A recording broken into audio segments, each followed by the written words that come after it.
And we're live. Welcome everybody to our Fall Equinox Hangout here with Nassim Haramein and members of our Academy team.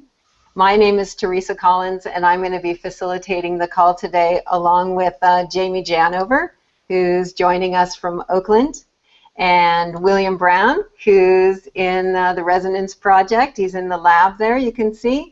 And Nassim Haramein, who we think must be somewhere in Montreal or the East Coast. We can see the leaves are already, Vermont, the leaves are already changing. So we're excited to be hanging out with you today and to have a chance to celebrate this fall equinox and also to share some exciting things that are happening around the Resonance Academy, and especially the launch finally of our Delegate Level 1 program, Exploring Unified.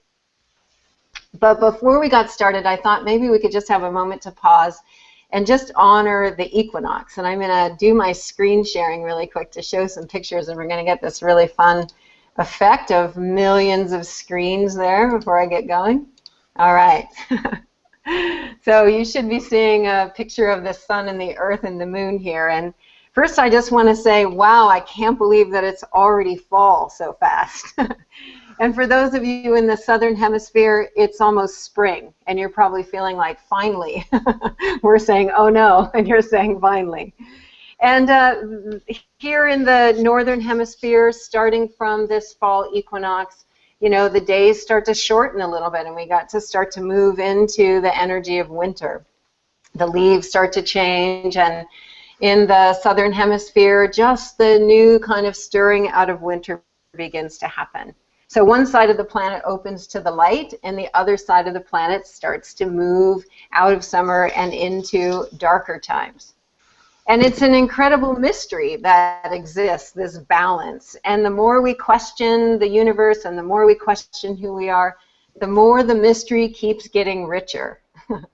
So we're happy to celebrate this day with you. And over the weekend, there was a whole peace event that happened all around the world.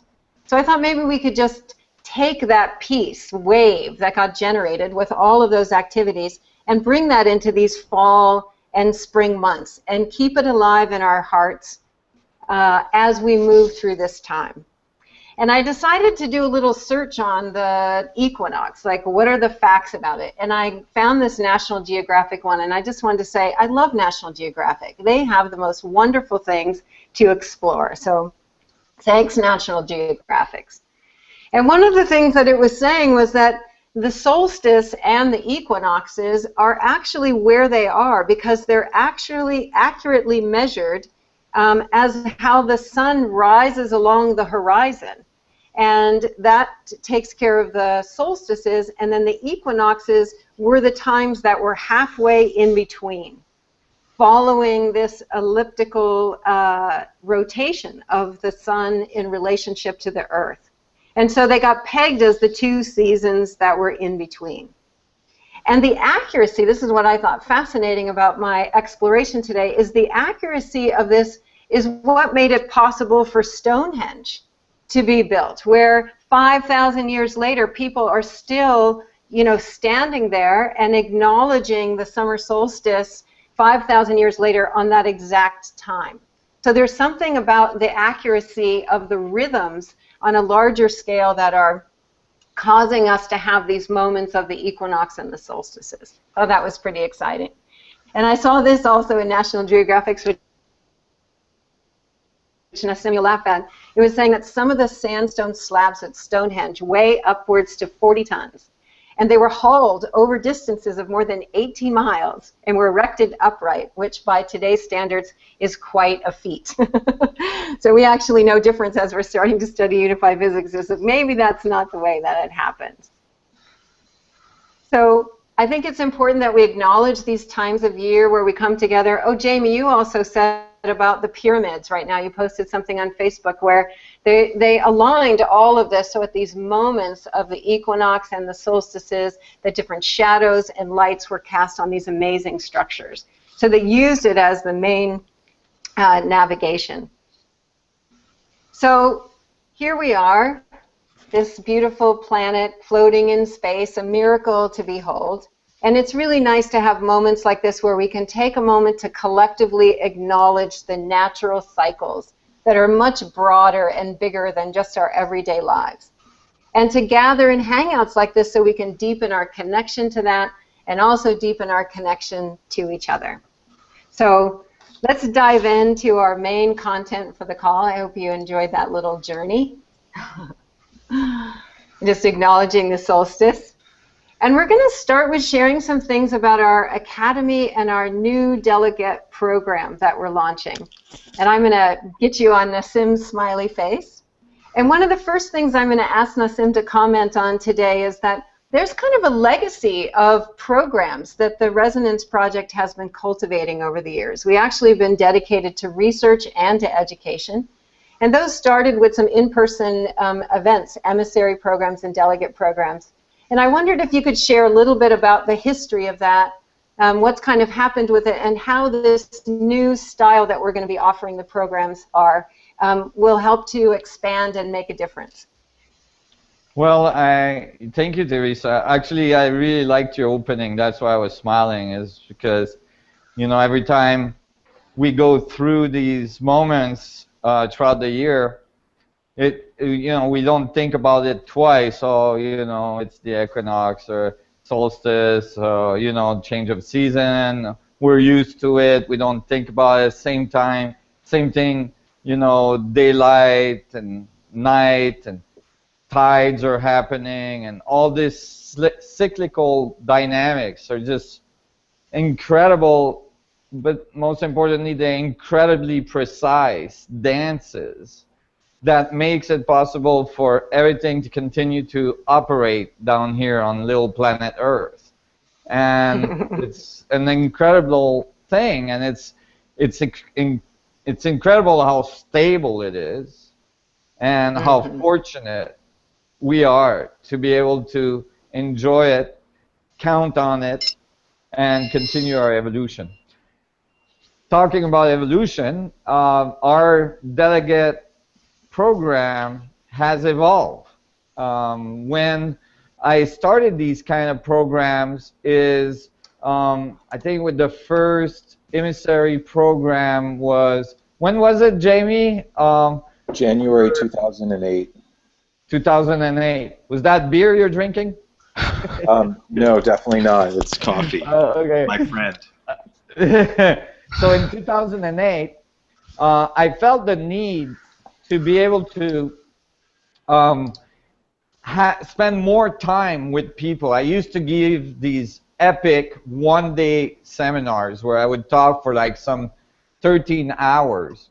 And it was really daunting for people, and as well, a lot of the information I was given was not necessarily retained. So I wanted to be able to spend more time with people, where people had more time to digest the information. They could go deeper into the information and be better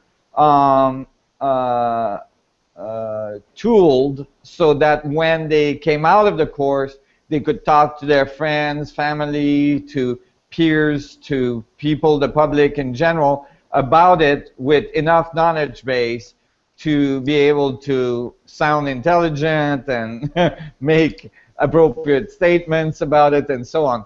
And so I started the emissary program. It was an 11-day program and demanded a large commitment. So eventually I realized it would be better to have an intermediary program between the emissary and before the emissary, and that would be the delegate program. And that program was set up to be a one weekend program that would be easier for people to come to and be less of an investment and so on. And in a weekend, starting on Friday night, all through Saturday and all through Sunday, I was able to deliver much more information than in my one-day program I was doing before, and at a rhythm that was more appropriate for people to be able to assimilate it. However, still those programs, whether the delegate or the emissary program, demands a commitment sometimes you have to travel hundreds, thousands of miles to get to the place where the programs are occurring. As well, I am very busy in laboratory, doing research and so on. Jamie Janover has been incredible out there giving delegate program all these years. However, only a limited amount of people could get to these programs, and as well, still in the weekend program, people had to assimilate a lot of information in a very short amount of time. So we finally have reached a whole new level of doing these programs where it becomes an online course in the Residence Academy, and I'm really excited to finally get to that. That was the goal along the way, and so that people can do the program on a much longer, extended period of time in the comfort of their own home without having to invest massive amount of time, energy, and resources getting somewhere. They can do it at their own rhythm. They can return to the information at any time. They can dig as deep as they want into a set of information. So it became really obvious that this was the need for this time in history, so that we could reach so much more people, and so that people could go so much deeper into the information and do their own research and contribute information and interact with peers and so on.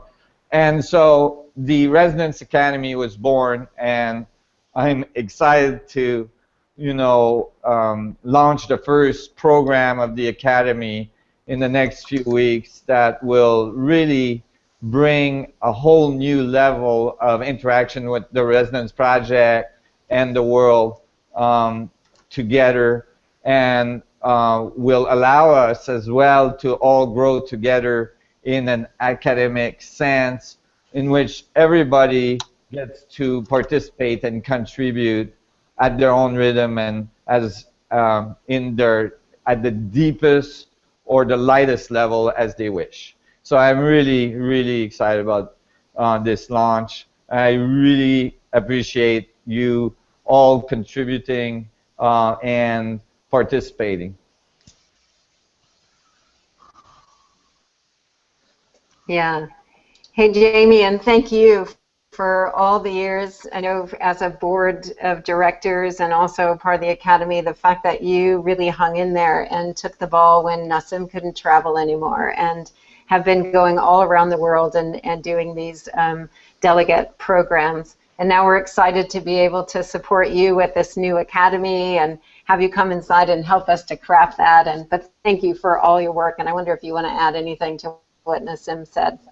Well, yeah, thank you so much. It's been my pleasure and an honor to be able to share this information, to be able to remember the aha moments that I had the first time I saw Nassim speak and was like, no way. And I wanted to tell people about it, and I wanted to make sure I was doing the information justice. And so, I'm honored that Nassim has trusted me with his life's work to go out and represent his science, because as you guys know, or you wouldn't be here, this is totally riding the very edge of the crest of a wave that we're all a part of. And Nassim is a little bit ahead of the curve, you could say, of combining all these various aspects of understanding reality. And I'm just marveling at the chat over here on the right, where everybody's like, hi, what's up? I'm in Colombia, I'm in Sao Paulo, I'm in Turkey. The fact that we're literally all over the world, yeah, I mean, being the admin of these Facebook pages, I can see in the insights where everybody is from, and it's pretty evenly spread across all time zones, all continents, all languages. And so I'm excited to see how international all of this is, and I really like seeing all of you guys commenting over here.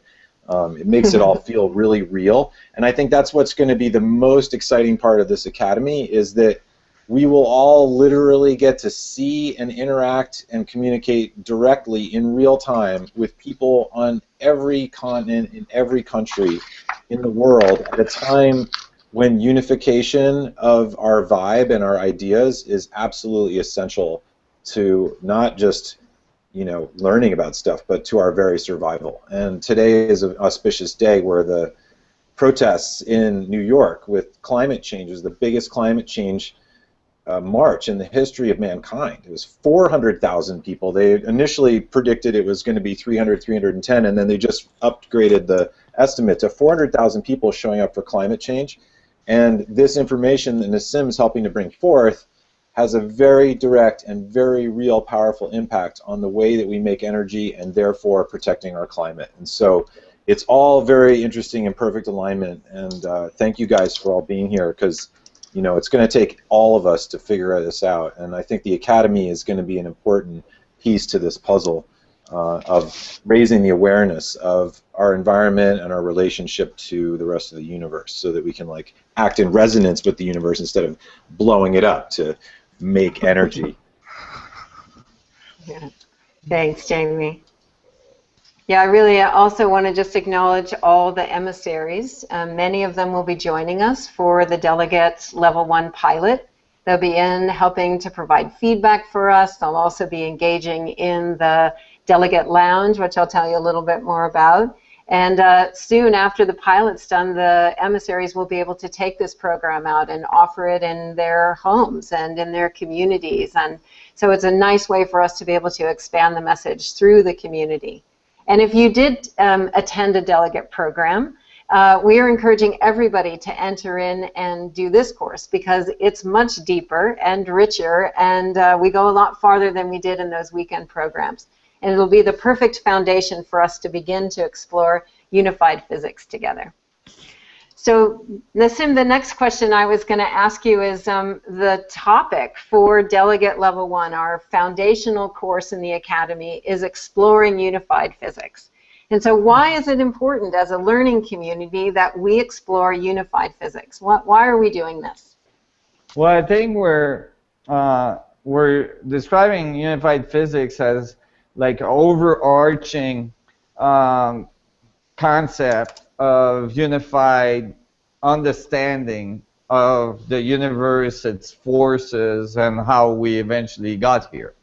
And so it's critical at this time that we start to contemplate the consequences of shifting our viewpoint from a disconnected worldview in which things occur from random fluctuations, where universe are created from explosions and completely random functions, to a universe in which we understand that every point in it is interrelated to every other point, and that this concept is not just a nice philosophical concept like we're all one and so on, but actually it is the way things work, and that the mathematics and the physics that describe an interconnected universe actually can predict accurately some of the most fundamental constants and physical parameters we know, like the radius of the proton, the mass of the proton, the mass of black holes, and all this. And so that now there is a framework to land these higher philosophical thoughts of unity. And this is critical at this time in history, because it is the time in history where we must unify, and we must start to be able to work together and interact with each other in such a way that we are able to overcome some of the largest difficulties that mankind faces today. And so understanding these fundamental dynamics of creation are key to be able to make that transformation, so that it is not just resting on philosophical thoughts or dogmatic ideas, religious ideas, but actually it's resting on the very fundamental foundations of physics that have to do with this field that connects us all, this Planck oscillating field that is permeating everything in the universe. And from there, we can explore how we got here and what is a collaborative environment, a connected society that can overcome any difficulties it encounters, but as well can thrive in the universe knowing that there is infinite amount of resources, infinite amount of energy available. So all these things are part of exploring unified physics, and all these are critical for our current social and social, political, and structure of our society. Thanks. How about William? Do you want to add something to that? Well, I think that it's just as Nassim said that it's critical at this time, shifting from this disconnected worldview perspective to a worldview perspective that sees the interconnected nature of our reality and our universe, because so many of our cultural, societal, and even personal or interpersonal challenges stem from this disconnected worldview perspective. And I think that it's so inculcated, so deeply inculcated, that we operate with a large degree of unawareness that is our worldview perspective, this disconnected heritage that we have that comes from the shift we had in the scientific paradigm that occurred in recent times. So bringing awareness to that aspect, which is one of the first things we do in the academy. The first module is, hey, look at how the belief system that we're operating our personal lives and our societal culture under. And is this the most accurate model that we could be using? What does the science actually say? And of course, modern advanced science shows that we live in a highly interconnected universe, and so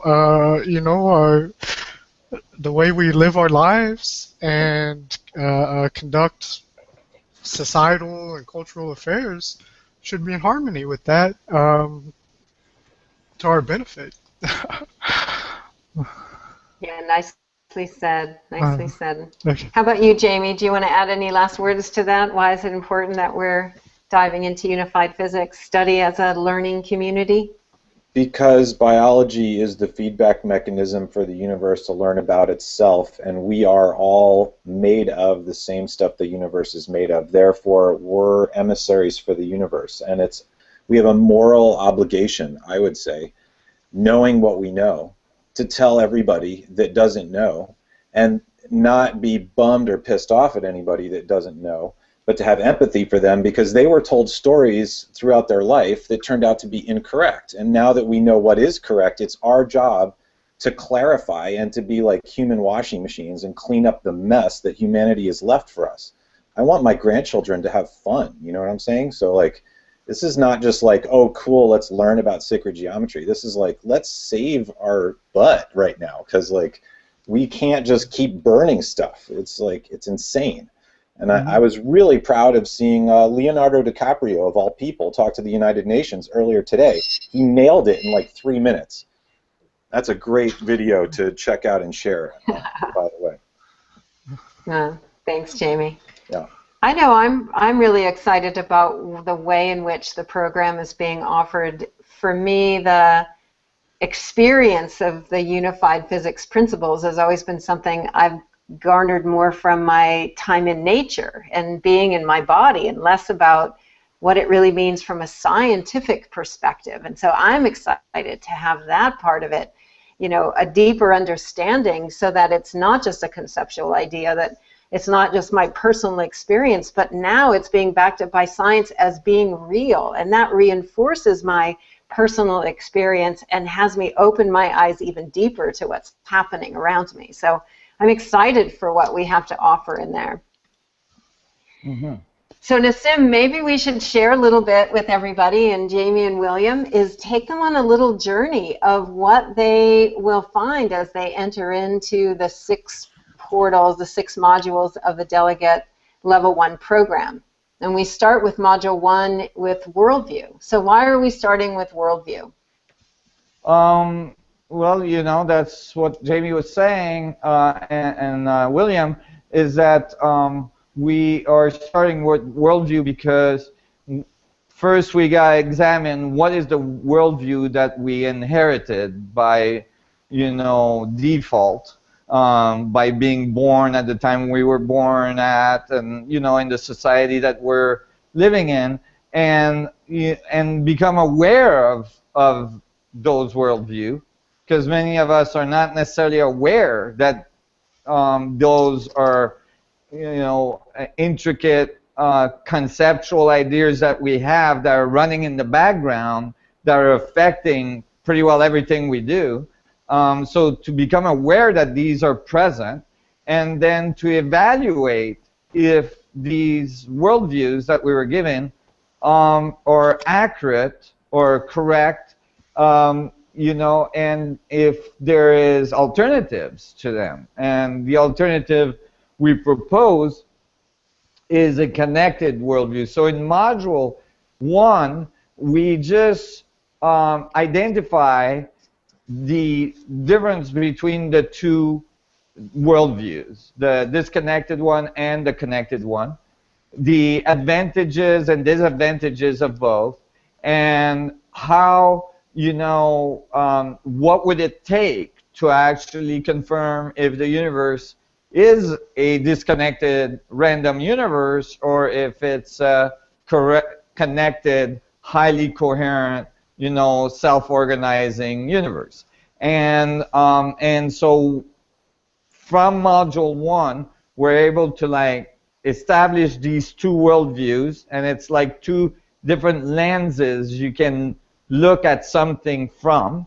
And then in Module 2, we start to examine in history and in our own life when there was big changes in our society that came typically from people thinking differently.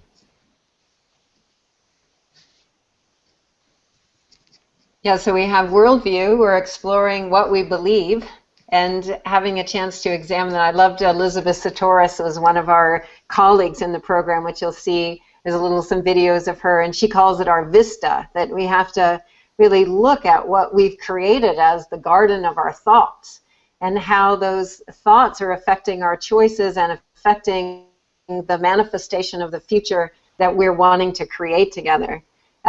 Jamie or William, do you want to say anything about the worldview module before we head a little bit more into Module 2?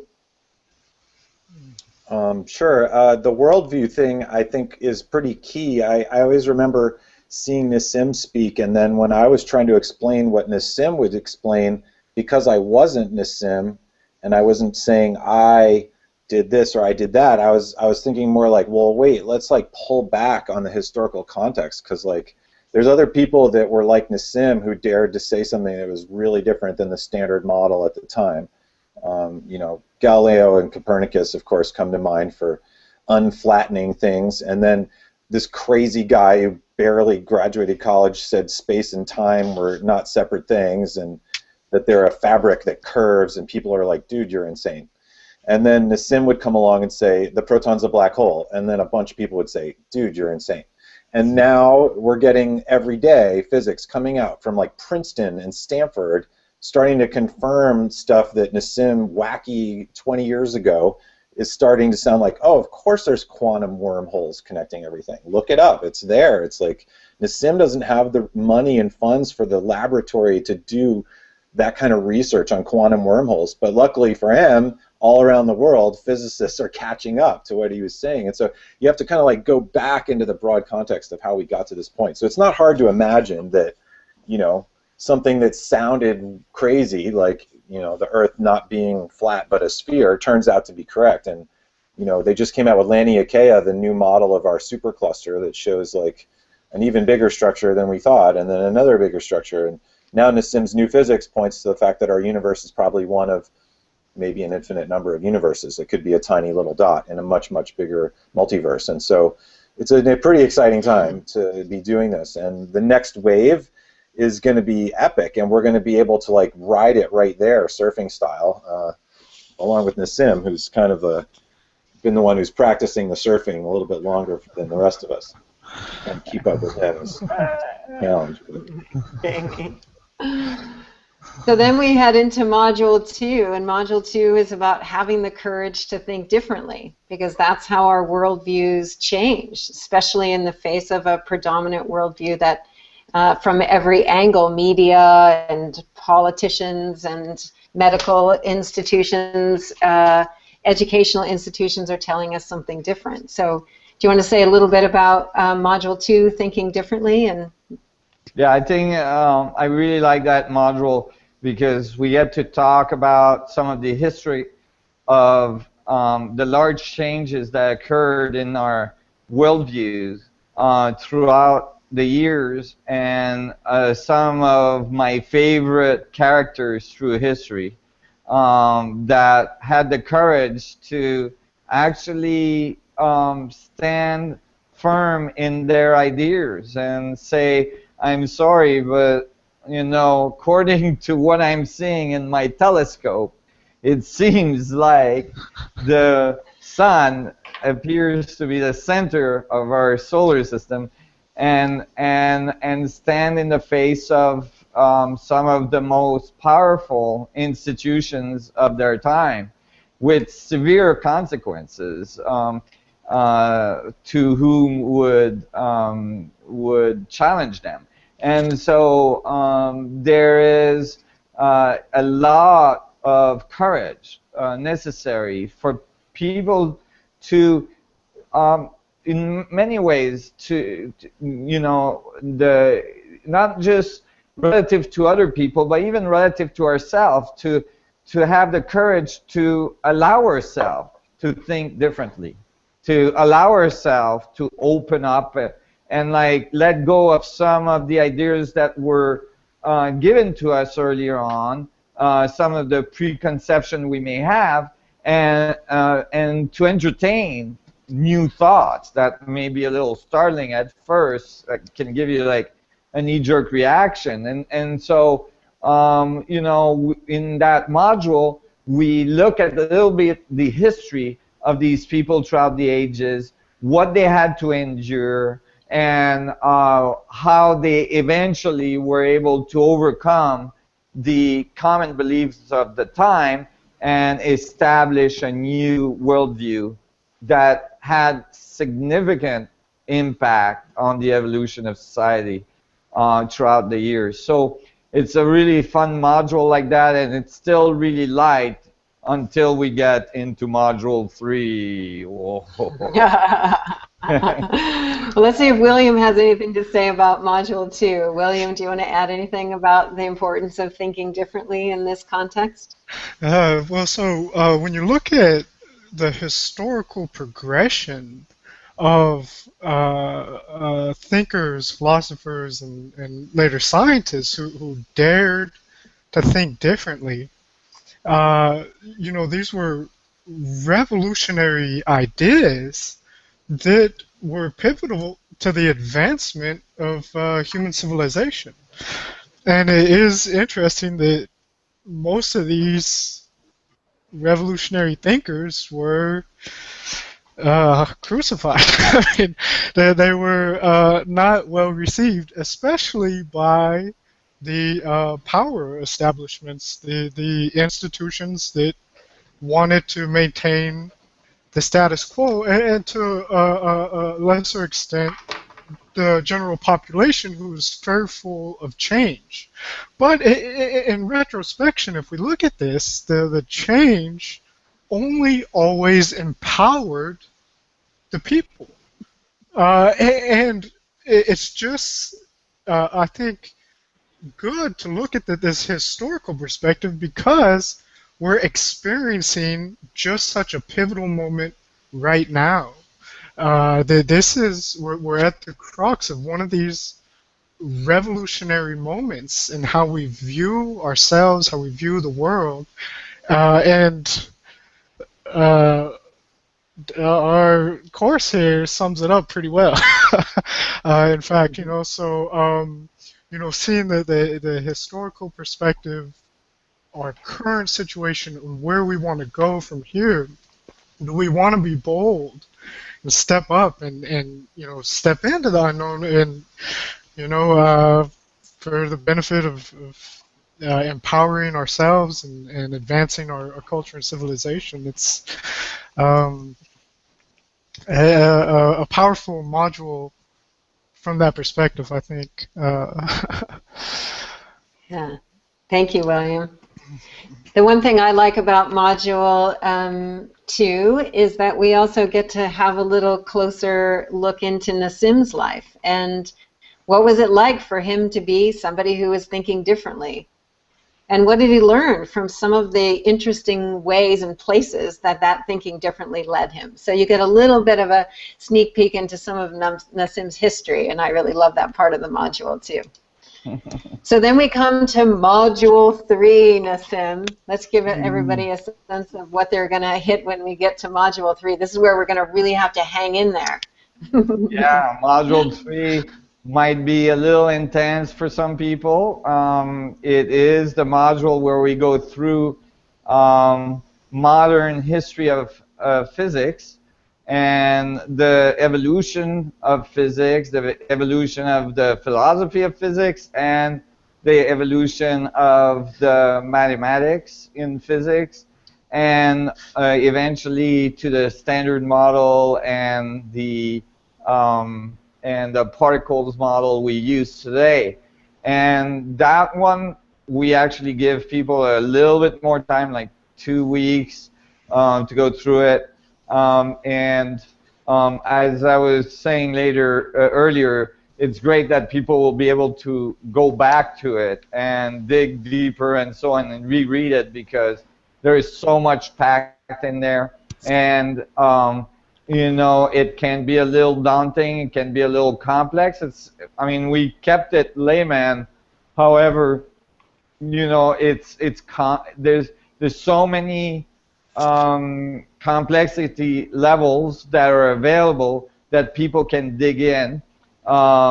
It can be a little bit daunting. However, it's critical because we need to know where we have been in order to go where we want to go. So we got to know who did what and how they were thinking, and as well, importantly, the historical context in which they were thinking those thoughts. We might find that we don't agree with these thoughts anymore, or that we need to modify some of these thoughts, and so on.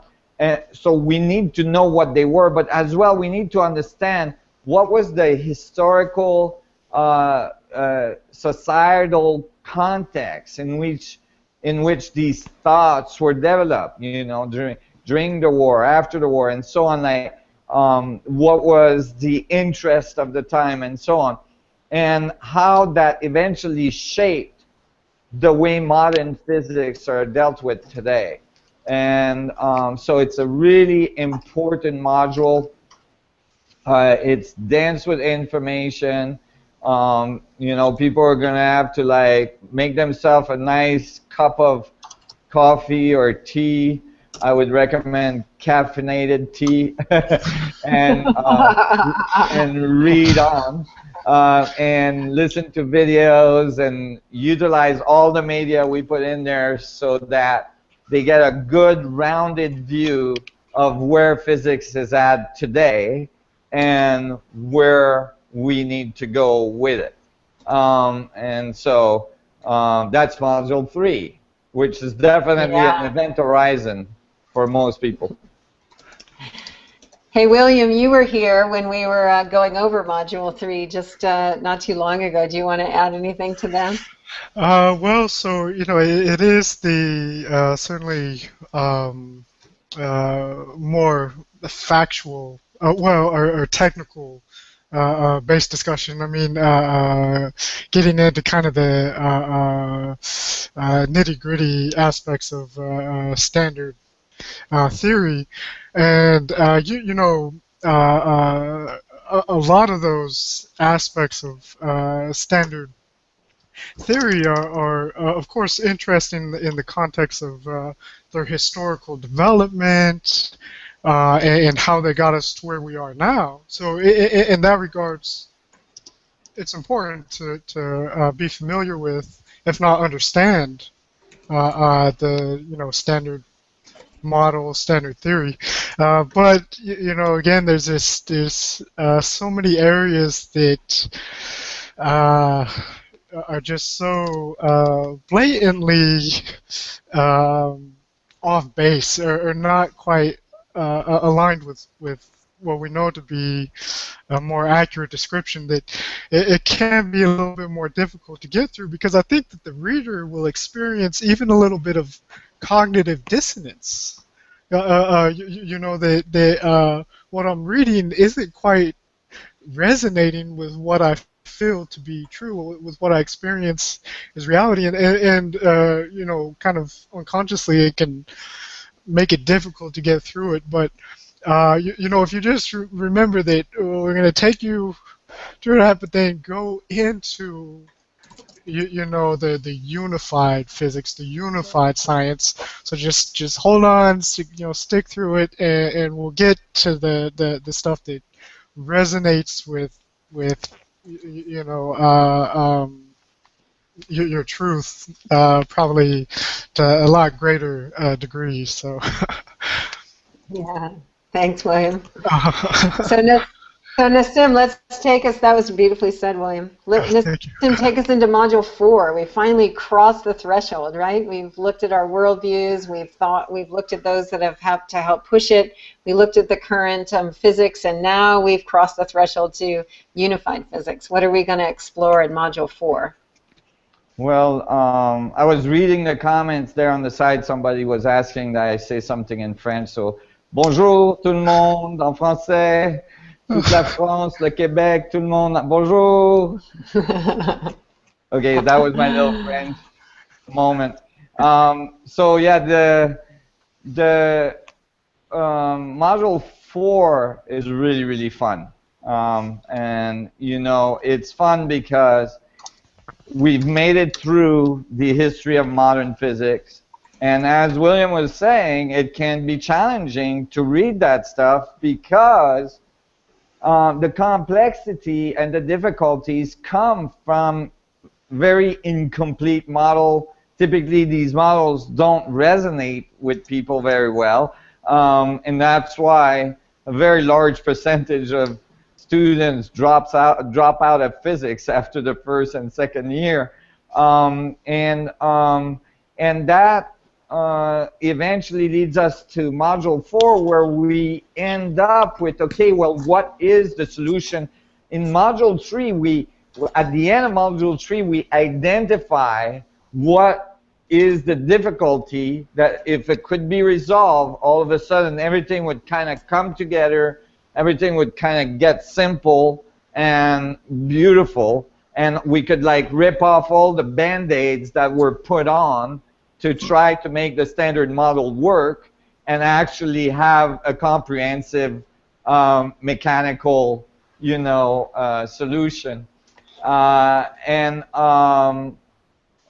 when I mean mechanical, I don't mean mechanical boring. I mean like just a fundamental, classical understanding of the universe. And so Module 4 gets us in there, and we start to discuss the alternative worldview from the physics perspective. So from solutions that have come through that is describing a universe a little bit differently than the standard model, but not that different. And where that leads, and where it leads eventually, is the quantum gravity model of a holographic mass for the proton, and a quantized solution to Einstein field equation, at least to the Schwarzschild limit of Einstein field equation, and so on. So that all of a sudden we start to see this incredible universe just emerge, where everything is connected through this information network that's present in the structure of space-time everywhere, inside the proton, outside the proton, inside the black hole, outside the black hole, how it affects cosmology, our world, our universe, our self, all this stuff like just blossom. And from very slight adjustments to certain concepts that are present in the standard model. And this is really remarkable because it informs us deeply about ourselves, our universe, but it doesn't do it in a completely philosophical way. It actually shows you how these concepts applied with the proper mathematics actually predicts accurately, extremely accurately, I should say,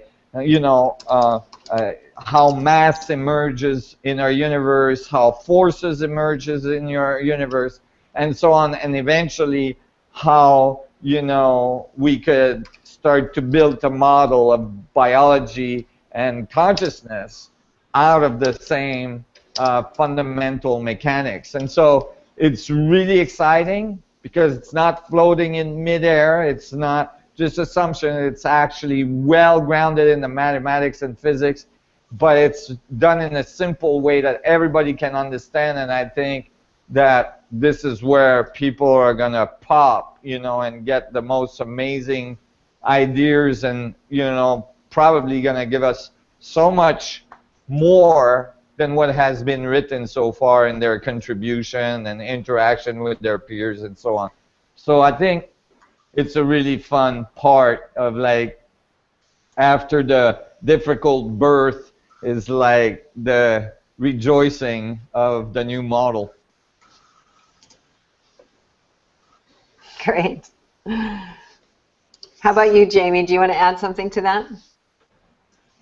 Well, I think just in general, being able to parse this information into these modules and doing it over a period of time will just be a totally different process for everybody to assimilate this information. Because, I've taught these delegate programs, and, you have 18 hours to try to explain the entire universe, which, could take infinite amount of time by definition because the universe is infinite. And so 18 hours is like the Reader's Digest version of the Cliff Notes version of the Reader's Digest version of this set of information. And even with all these modules that go into super great depth that are over a 10-week period, it's only delegate level 1. It's like, here's the surface, like here's the big picture, so you can kind of get the idea. And then delegate level 2 is going to be like a whole nother fractal level of going down the not the rabbit hole, but the rabbit torus, as I like to say, and spinning out to the other side and be like, oh wow, I just went through that whole thing, and now I like understand the flow a little bit better. And so hopefully, this will have actual real world effect on people's day-to-day lives, not just, oh, that's interesting, and then you just kind of go to the next thing. So I just think that, like, breaking it down the way that these modules have been carefully constructed to go from one to another. And then my understanding, Teresa, right, is once we go through each module, you can go back and enter any of the previous modules anytime you want, 24 hours a day. Pull your friend over and say, check this out, and show them the screen and be like, look at this image, and then check out the history of physics timeline that we worked on, where you can zoom in onto a decade and see what happened there, and then zoom out and see 1,000 years, zoom in and see a month, and like interact with the information in a very different way than me standing there with a slide and being like, next slide, talking.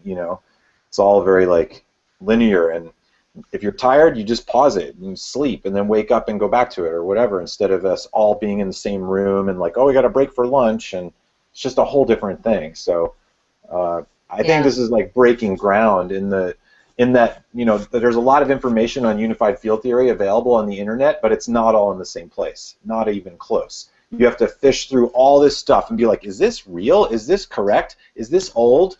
And, you know, Nassim is very discerning, and he's like cutting and cutting, and you're just going to get like the cream of the most important, relevant stuff that's been carefully filtered and, you know, researched for a long time and then formatted to be easy to digest, all in the same place. And that is very, you know, valuable at this time. That's really well said, Jamie. Yeah, no, as Jamie was saying, you get to come back to the modules at any time. You'll have access to the Delegate Level 1 program for as long as you're in the Academy, and we'll be updating it as well, because as you get involved in the program, you're going to be contributing and recommending additional learning resources. Different ones of our emissaries who move through it, through this first one, and other colleagues will be adding videos and all kinds of links to explore. So it starts to open wide as we move through this first process.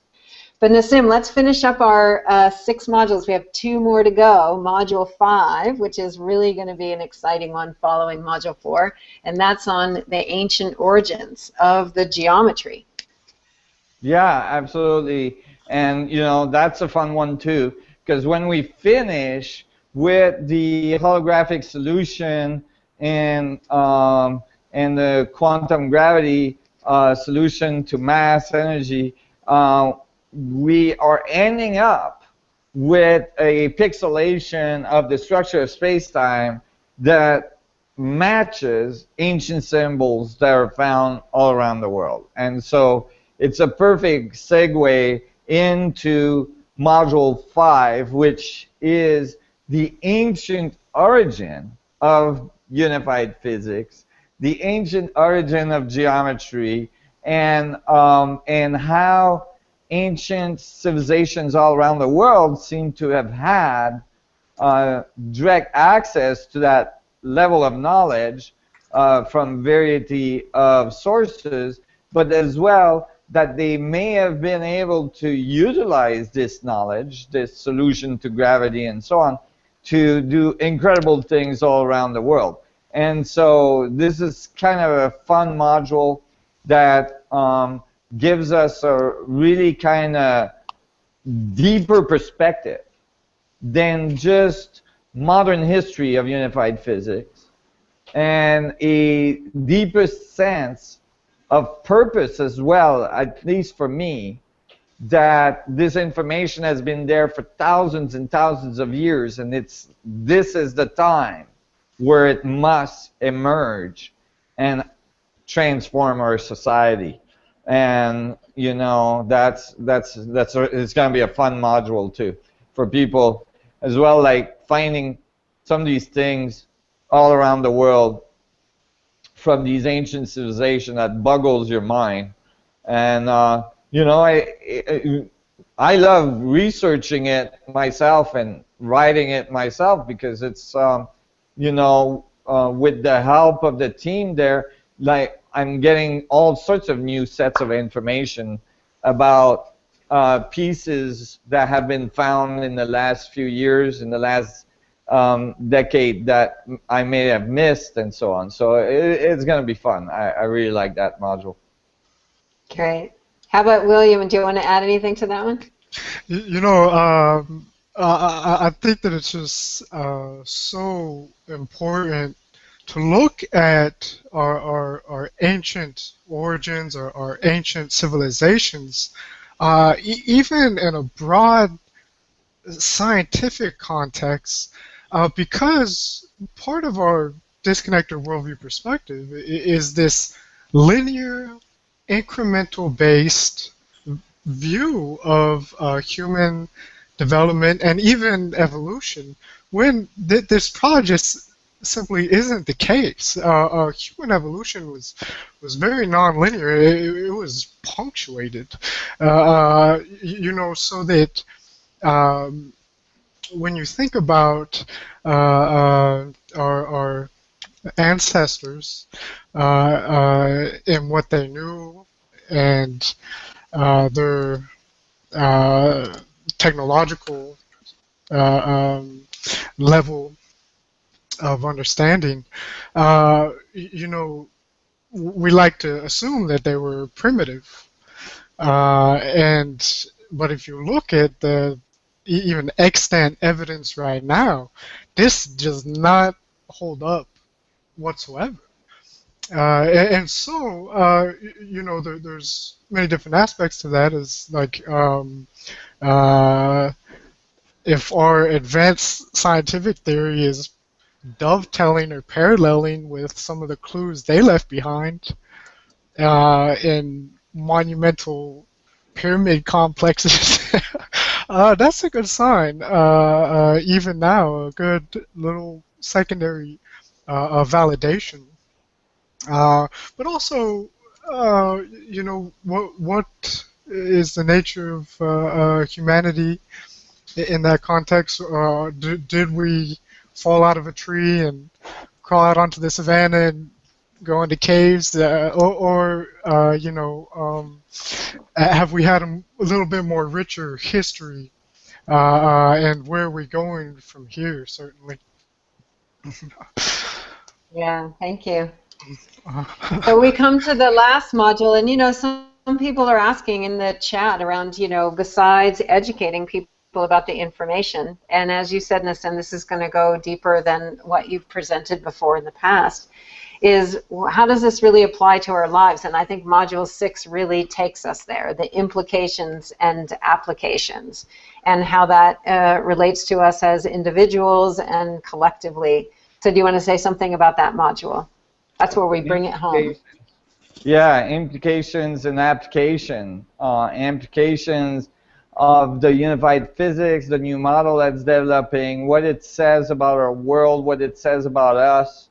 You know, when you start to look at the way the mathematics come out, where you have all the information of all other protons in the universe in one proton, and you realize that you're made out of 100 trillion cells that are made of 100 trillion protons, and that you have all this information inside of you, and all these little protons are interacting with each other and exchanging information at, you know, incredible speed.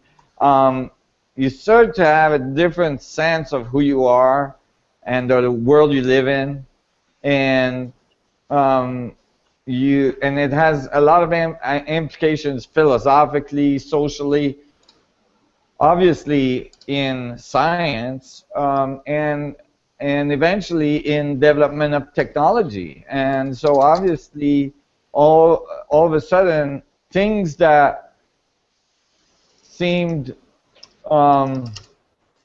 incredibly difficult to overcome, like the production of energy without massive ecological you know, impacts, or the capacity to move along in our solar system or even inside our galaxy. Things that seem completely outside of the scope of what could be accomplished becomes almost a straightforward engineering shot from the theory to the application. And these transformations in our technology are extremely significant in terms of changing the way we do things and the way we run our society and our political, financial structures. All this changes very rapidly when you have devices that are extracting energy directly out of the vacuum, when you have, you know, control over gravitational field, when you have trust from manipulating the structure of the vacuum, as for instance in the EM drive, for instance, that just came out a few weeks ago, where NASA finally tested a drive, a little device that was invented by a researcher in England that was ignored for some 10 years, and where microwaves are bounced into a tin can in the shape of a vortex, where you have a higher density on the front and a less density on the back, and all of a sudden you get thrust, and you know, even NASA said that it was probably pushing against the vacuum fluctuations of the quantum fields, and so on. And so these things are occurring, they're becoming real, and they're occurring very fast, and they're definitely challenging the old views of the physics that are present today. For instance, that EM drive has been proclaimed as the device that's breaking the laws of motion and so on, and where in fact, viewed from the unified physics, these things are direct consequences of a deeper understanding of the energy and the physics of our world, and the application of that understanding to advanced technology, which will take us to the stars, and which is critical for our evolution today, meaning we are not in a position that we can continue to do what we're doing every day on our planet. We have to change the way we're doing things, and most importantly, planetary systems are not necessarily stable to infinity. There is a time in which we must learn to fly. Literally, we must learn to control gravitational fields so that we are no longer bonded to the surface of our planet, but we are free to move around our solar system, or even our galaxy, even universes. Who knows? But this is a very important step in our evolution, and this is what Module 6 is discussing. Thank you, Nassim. Hey, before I have Jamie and William comment, we're going to go 75 minutes for this call, so we have another 15 minutes. And I wanted to maybe first let's let people know about the program a little bit, since some people may have to leave. And then I'd love to have some closing comments from you, William, and from you, Jamie, and then back to you, Nassim. So I'm going to go ahead and share my screen and just give a little, there's lots of questions about the program. So I'm just going to do that really quick. And here we go with the infinite screen. And there we go, back. That's so cool.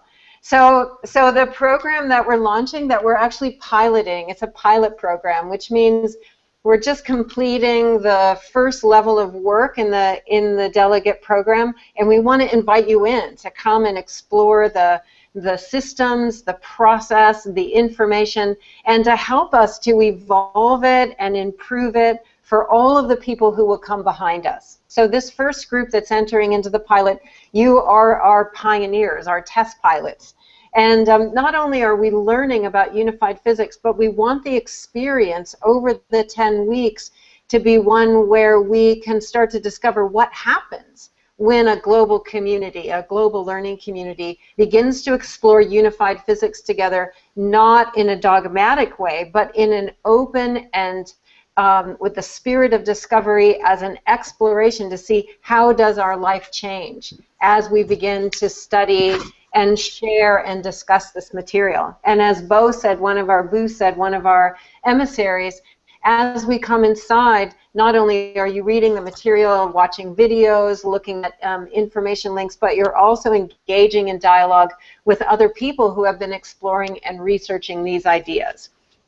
So our experiment, besides offering a course, is to explore what happens when we explore the frontiers of unified physics in a learning community environment. And we're going to do that virtually through the Academy.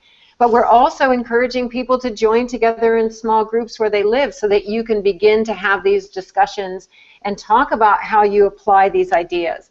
And following the pilot, our emissaries will actually be hosting groups. Going through the second run, which some of you asked about, we're going to do the pilot in October. And then in the beginning of next year, in early 2015, we'll actually have our public launch. So between now and then, we'll be adding more learning resources and things like that. So you can choose which run you want to do.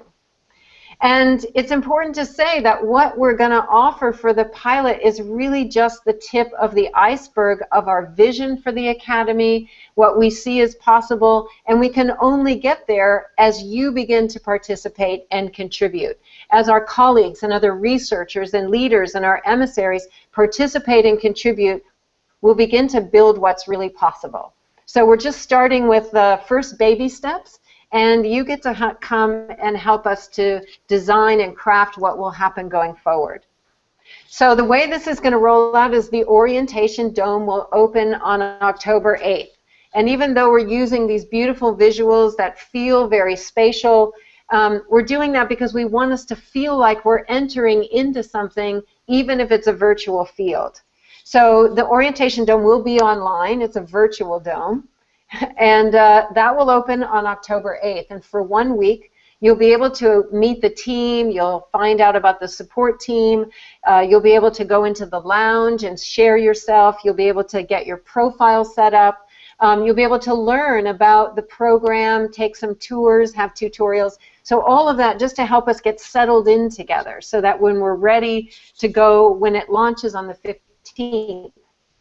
And just some of the basic things is that there are these 6 discovery modules, as you heard, and each one contains a lot of text content that you could read, videos that you can watch, other resource links that you can explore.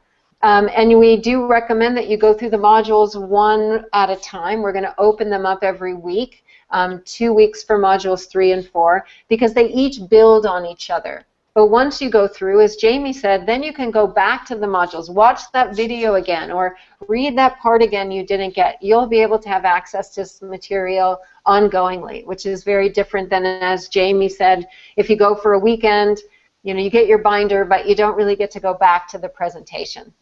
And then we'll have 10 90-minute live weekly sessions. And those will be with Nassim and members of the team. Maybe some colleagues will come in.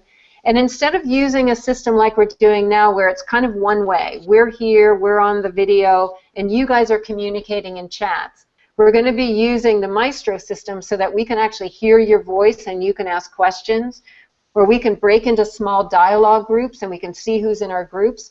And there'll also be video and screen sharing that we can do. But we wanted to have something for the pilot that brought us as close together as we could and allowed for real engagement and interchange with live voices every week. And those will happen on Wednesdays, noon at Hawaii time, 3 o'clock Pacific, 6 o'clock Eastern, and 10 p.m. European time. And we chose that because we wanted the longest reach. And you don't have to worry, because if you don't make it to the live calls, they're recorded and they're posted immediately afterwards, and you can watch them anytime. And then we have a Delegate Lounge, which is our online lounge, and that's where you can go and offer your contributions, things that you would recommend that we put into the program as we expand it, questions for Nassim and for the team, dialogue with each other. That's the place where we get to share. And so the program's going to open up on October 15th, and it will be 10 weeks. It's going to be a lot to do together. And as I said, not just going through the material, but experiencing ourselves as a unified, resonant learning community will be part of the experience. So we hope that you join with us. And there's a link right now in the chat. Let me stop my screen sharing. So there we go. There's a link in the chat there if you want to see a page that has some of that information. And now I think I'd like to just hear a little bit from Nassim, you, William, and Jamie, just to wrap up for the guests that we have on the call. So Nassim, why don't you start? Well, I just wanted to say, it really, as you said, the Resonance Academy, I almost said the Galactic Academy, but the Resonance Academy is really,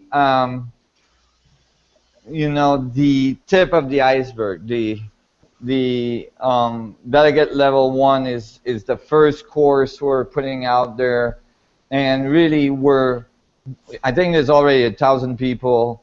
I think, you know, we're wanting to move forward to like hundreds of thousands of people, millions of people, and think of it as this opportunity that you have now to have information in an academic context that is not necessarily giving you the same old vision of the world, of a random world that has where you have very little impact, but actually a new view in a very deep level understanding of the physics that develops that view, all available to you in one resources right there, and you can participate in it. You can connect with peers all around the world. I mean, that's part of the excitement, is being able to connect all these people together. And as well, you can really dig in and contribute to the academy and become a participant in this evolution we're having together. We're going to have incredible, as well, contributors from the faculty level. You mentioned Elizabeth Saturis, Dr. Amira Val-Baker, that Amira Val-Baker just started astrophysicist department at the Residence Project here, and she will be contributing as well. We have all sorts of incredible contribution from Foster Gamble, many different people from our board of director, Marshall Levitt, with cosmometry and so on. We have Jonathan Quinton that's going to contribute as well, and so on, with incredible work on geometry. And so you'll get all the information right here, right now, at your fingertips. You'll be able to dig in and make a difference by contributing and participating, and most importantly, by being able to realize what worldview is dictating your actions every day, and being able to, if you want to, modify those worldview to something that is more sustainable for all of us. And I think, that is the exciting part. And if everybody participate, then we're making a huge difference, and we will travel through our solar system and through our galaxy, and we will transform and transcend this moment of difficulty on our planet. So the Academy is really that first baby step to something much bigger, and so we really appreciate your contribution and participation right now in this pilot and giving us feedback for it. So thank you so much for being there and participating. Thanks. And William, how about you? Some final words from you today. I just want to express how exciting it is to have this new paradigm of teaching, a new way of learning, and having such a comprehensive and interactive source of knowledge that is really the most befitting way to present this new theory of unified science, and it really is, I think, a great demarcation that we're moving in the direction of greater liberation, advancement, greater freedoms, which comes from, in a small way, and in certain ways a larger way, from what's being presented in this first learning course, you know. So I just think it's going to be a fantastic journey. So excited, and you know, just really grateful and appreciative for having a worldwide community that is going to be participating with us. So I'm looking forward to it. Thanks. Thanks, William. How about you, Jamie? Some final words from you. Well, for me, it's all about more fun and less death and pain and suffering. And I feel like the way to make it more fun is to make, you know, everybody collaborate and get along and celebrate our diversity. And in order to do that, we all have to spread the word about this information. So, you know, I like to remind people, like, I'm not a physicist. I don't have a degree in mathematics, and yet I've been able to go out and explain stuff that Nassim and others have discovered and get people interested enough to like talk about it with other people, and that's how all good things have come about. You know, the changes we're seeing from the climate change march to the Arab Spring and Occupy Wall Street, it's kind of like this revolutionary change is happening in science too, and science is not as quick on its feet to change as it could be because of the systems that it's ingrained inside of, like our educational system and our monetary system and things like that. And now this program will enable all of us to be little delegates and emissaries for the information, bringing it forward and telling your friends and family about it so that they can tell people, and we can like change some very antiquated ways of being that we're doing, you know, across the board throughout society. You know, we used to think human sacrifice was a good idea, for example, right? And then we realized maybe we shouldn't do that.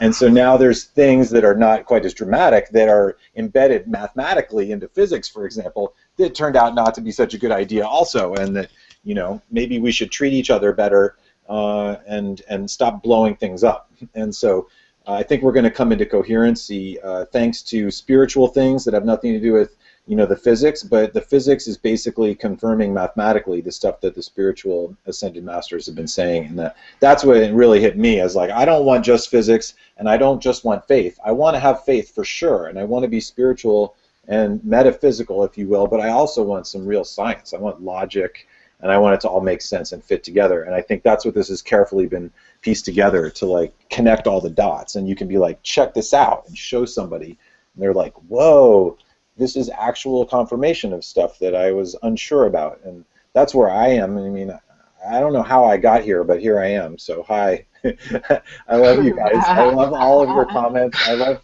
somebody from Yemen is on here. It's awesome, you guys. Festival Earth. Super fun.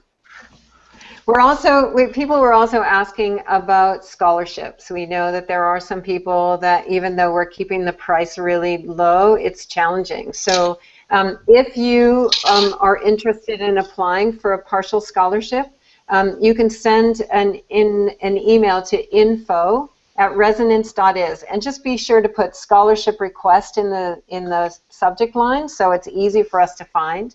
And we'll send out a little application, and we'll do our best to make it available to everyone we can. And if you can't afford it, then don't ask for a scholarship, because then we have more opportunities to really help out the community members who can't afford to come. And I think in the future we're even going to try to build in where we can sponsor other delegates that can't be in, so that as a community we really make this thriving learning community happen. So thank you all for your time. We're a few minutes behind the ending time, but appreciate your patience and your attention and all of the fun chats. It was really fun, as you said, Jamie, to see everybody coming in from all around the world. And we love you so much, and we hope to see you inside the Delegate Level 1 Discovery portal really soon. So good night, everyone.